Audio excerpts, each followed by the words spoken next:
This is the Samsung SJ55W, a 34-inch 21:9 ultra-wide monitor.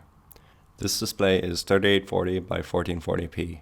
It is also the cheapest monitor at this size and resolution that I could find on Amazon. I did find a cheaper display at a lower resolution of 2560 by 1080p, which had HDR10 support. However, 34 inches is too large in my opinion for 1080p resolution, and so I opted for the higher res screen.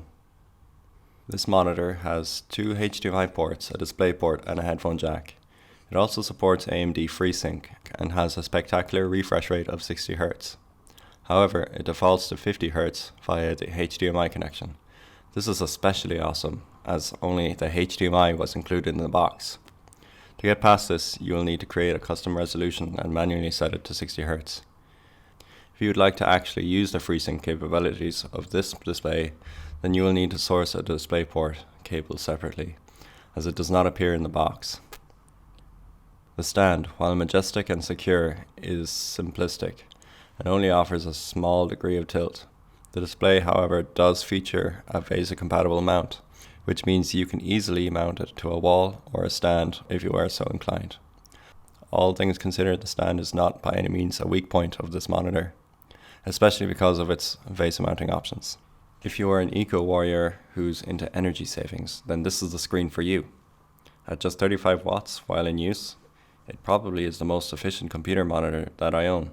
Standby power consumption is just half a watt, and off mode consumes a mere 0.3 watts. I give it an A. Since this is the cheapest 34-inch display on Amazon, I thought it would be a good idea to compare the size relative to a standard 24-inch display, a screen size I would guess that most people who are buying this product may be upgrading from. While immediately noticeable that the Samsung monitor was a small bit larger than the 24-inch monitors, it wasn't until I slapped it onto my desk that I realized how much bigger this actually is. It's a behemoth. The panel itself is flat, non-curved, and not particularly bright. It is 300 candelas per meter squared, aka 300 nits. However, it has decent contrast and deep blacks as the display uses a VA panel. People may think of a dim display as a con. However, for me personally, it's not dim enough to cause any problems. It is more than bright enough for my purposes, and I suspect that with a brighter display I'd be dimming it in the settings anyway. Something I thought would bother me more is its lack of curve. As some of you may be aware, curved ultrawides are relatively popular and commonplace.